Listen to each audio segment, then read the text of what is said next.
The 2017 Volvo V90 R-Design. It's only been 4 short months since the 2017 Volvo V90 made its debut at the 2016 Geneva International Auto Show, and Volvo is already dropping details on its respective R-Design performance model.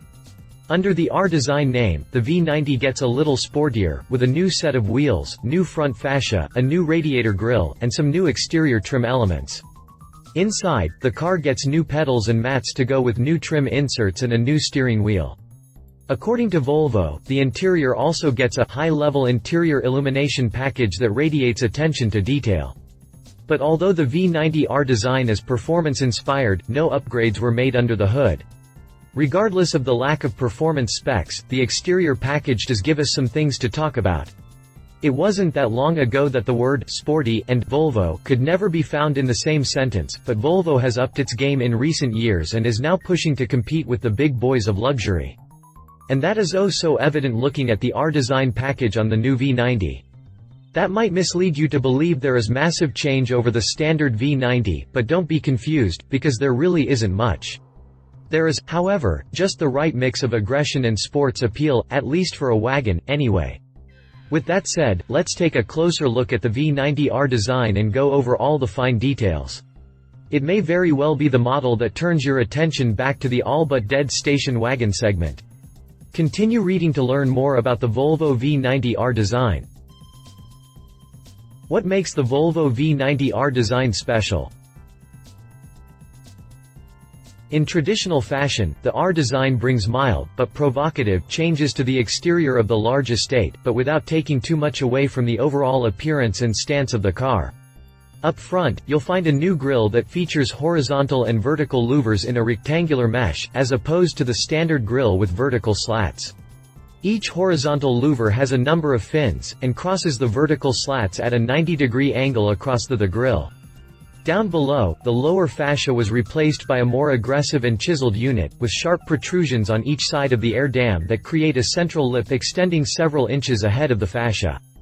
As such, the corner air inlets are now completely separate units and feature integrated fog lamps. The grille, air dam, and air inlets all get a glossy black finish that adds a bit of dramatic flair, increasing the overall appeal of the front end. The new, diamond-cut, 5-spoke wheels pull together the otherwise unaltered side profile. The wheels have a twisted look to them, almost like the center hub of the wheel was heated up and torqued just a little to give them more character. The spokes and large areas between the spokes are outlined in a silver finish, while the inside of the wheel and the sides of the spokes are finished in the same gloss black as the new trim elements up front. That rounds out the changes to the side, but that's okay, as Volvo already provided the V90 with an intriguing and engaging side profile. The rear end also brings very little change with the R-Design nomenclature, with the only change being the gloss black insert between the slanted rectangular exhaust outlets. This insert, as you probably noticed, matches the rest of the black elements that came as part of the R-Design package. It should also be noted that the specific model pictured here features a large sunroof panel, which really does make the interior feel much larger for those riding in the rear seat. All told, the exterior additions are somewhat minor, and are practically on par with what we've come to expect from all manufacturers these days. I tend to criticize manufacturers for taking this stance, as opposed to going all out on a model, but sometimes, less really is more, and the whole R-Design package for the V90 estate is a perfect fit. Some smoked-out taillights, a new rear fascia, or even a diffuser-like element wouldn't have hurt, but outside of that, I tip my hat to Volvo on this one. The new sporty and contoured seats are probably the biggest highlight of the interior. Well, either those, or the upgraded steering wheel. Before you take too much of that to heart, let me explain a little. The steering wheel in the V90 R-Design is all black with white contrast stitching. It's still a 3-spoke design, and features the same layout for the side spokes, outlined in silver trim. The lower spoke, however, is now open in the center, with a black insert that sports the R badge.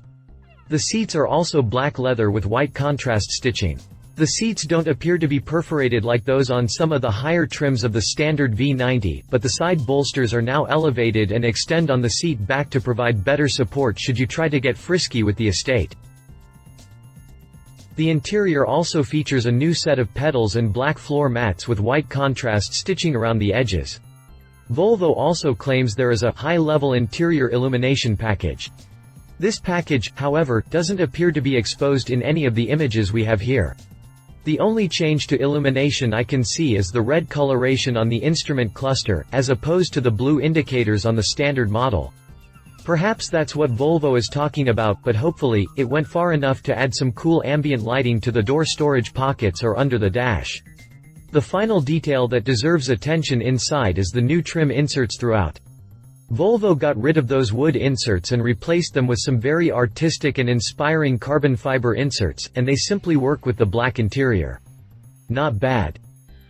The car is built on the same underpinnings as the S90 and XC90, so we know there's the potential for the turbocharged 254 horsepower T5 or the 316 horsepower T6. In Europe, the model will probably be available with the 190 horsepower D4 diesel, or the 225 horsepower D5 diesel. But since the V90 R-Design is performance-inspired, I wouldn't be surprised if the T8 hybrid is Volvo's engine of choice. That engine combines a 2.0-liter turbocharged and supercharged gasoline mill with an 80 horsepower electric motor. It's the most powerful engine Volvo has on offer for the V90, delivering a total output of 400 horsepower and 472 pound-feet of torque. That's right, this could very well be a 400 horsepower Volvo. Volvo V90. The Volvo V90 estate first saw the light of day in 1998, but by the turn of the century, Volvo had to take it off the market. Maybe the world just wasn't ready for the V90, or maybe Volvo wasn't ready to boast such a car, but 16 years later, the brand dropped an all-new V90 estate at the 2016 Geneva Auto Show. It's supported by Volvo's new scalable production architecture platform, and boasts two different gasoline mills delivering 254 horsepower and 316 horsepower. There's also the T8 hybrid that pumps out 400 ponies and, in Europe, there are two diesel mills that deliver 190 horses or 225 ponies. The new V90 estate starts out at £34,555 in the UK, which translates to nearly $50,700 at current exchange rates June 22, 2016. Pricing increases across the line, with the range-topping D5 AWD trim commanding £44,055, or roughly $64,600. Pricing in the US has yet to be released, but we expect the S90 to start around $46,000, which would position the V90 estate in the starting range of about $50,000, increasing to more like $70,000 for the range-topping model. Read our full review on the Volvo V90 here. If you liked this video, please share your thoughts in the comments below and don't forget to hit the subscribe button.